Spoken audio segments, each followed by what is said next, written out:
अस्सलामुअलैकुम दोस्तों, केम छो તમે બધા? મારા નવા બ્લોગમાં તમારું સ્વાગત છે। આપણે આ બ્લોગ બનાવે છે દુકાનનું સાફ સફાઈ કરવા માટેનો।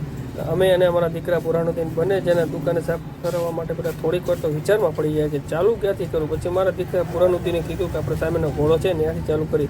એટલે અમે અને પુરાણુદ્દીન બંને જેના દુકાનના ઘોડામાંથી બધો માલ ત્યાંથી ઉતારી અને એ જગ્યા પર વાતો વ્યવસ્થિત ગોઠવવા માંડ્યા। જેમાં મારો દીકરો પુરાણુદ્દીન પણ મને ઘણી મદદ કરતો હતો।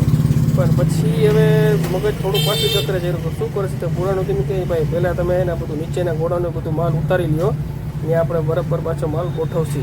પહેલાં પછી દીકરાને એમ કીધું કે ભાઈ હવે તો આ બધી બહેણી છે ને એ અહીંયા મૂકી દે 1 મિનિટ। એટલે બહેણી દીકરાએ ત્યાં બધી મૂકી દીધી। પછી નીચેનું બધું ખૂણો છે એ બધું અમે સાફસૂફ કરવા માંડ્યા। એટલે પછી બરાબર ધીમે ધીમે જેમ જેમ માલ ગોઠવતો ગયો એમ બધું બરાબર થવા માંડ્યું। અને તમને આ બ્લોગ પસંદ આવે તો લાઈક, કોમેન્ટ, શેર અને આ આઈડીને ફોલો જરૂર કરજો। દીકરો પુરાણુદ્દીન કહે કે ભાઈ એમ હજી કંઈ આપણે સાફ સફાઈ પતવાની નથી, હજી ખૂણામાં જ તમારે વધારે કામ કરવાનું છે। એટલે હજી અમે એ ખૂણામાં જ મતતા હતા કે ત્યાંથી જો બરાબર બધું થઈ જાય એટલે આપણે ધીમે ધીમે આગળ વધી પછી એટલે સુનામાં સાફ કરતા ગયા અને ખૂણામાં બધો માલ ગોઠવતા ગયા। આગળ શું કરવું એટલે એ થોડાક અમે બે જણા થોડાક પાછા કન્ફ્યુઝ થઈ ગયા। પહેલાં એમ કહ્યું કે ત્યાંનો બધો જે માલ છે એ બધો ઘોડામાં જેટલું આવે એટલો માલ આપણે ઘોડામાં જ ગોઠવી દઈએ। પુરાણુદ્દીન પર બધો માલ મને આપતો હતો અને અમે બે જણા ઘોડા પર અસલ વ્યવસ્થિત બધો માલ ગોઠવવા ગયા। તો આગળ તો થોડુંક વિચારમાં પડી ગયા હવે શું કરશે। પછી પુરાણુદ્દીન આપથી આમ આંટો મારવા માંડે। પછી સાવરણી લઈ કે આપો અહીંયા નીચે પહેલાં સાફ કરી દે બરાબર। એટલે અમે નીચે સાવરણી બધું વ્યવસ્થિત ચોખ્ખું અને કર્યું, ત્યાં બરાબર ધૂળ સાફ હતી જે હતી બધું ભરી લીધું, ત્યાં બધું બરાબર થઈ ગયું। પછી પાછા અમે ઘોટે ચડ્યા। પણ હવે 50% માલ તો મેં બરાબર ગોઠવી નાખ્યું જ પોતા જે દુકાનમાં માલ એમને મને લાગતો હતો। મેં પુરાણુદ્દીન હજી વિચારમાં પડી કે ભાઈ આ કેમ આમ થાય છે। પછી પકડિયા અને પ્લાસ્ટિકના જે હતા એ બધું સાઈડમાં રાખ્યા અને ધીમે ધીમે અમે જગ્યા કરતા ગયા। પુરાણુદ્દીન એની બાજુથી કંઈ શું કરતો કાંઈ ખબર નહોતી, એ આ બાજુ મતતો હતો, હું આ બાજુ મતતો હતો। પછી ધીમે ધીમે ધીમે બધું સાફ અસલ ચોખ્ખું થતું ગયું। એમાં અમે બે જણા આગળ વધતા ગયા।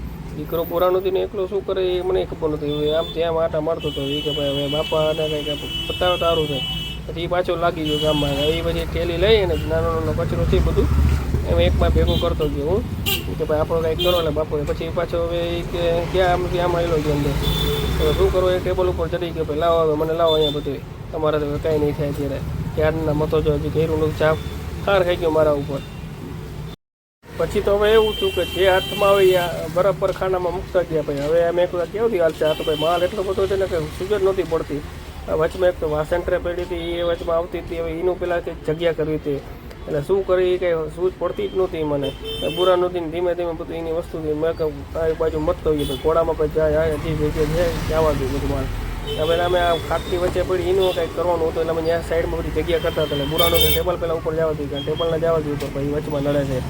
હવે તમને આ બ્લોગ જો હજી પસંદ આવે લાઈક કરજો, કોમેન્ટ કરજો, શેર કરજો અને ભાગ 2 પણ હજી આવશે। પછી જોજો દુકાન કેવી ચકાચક।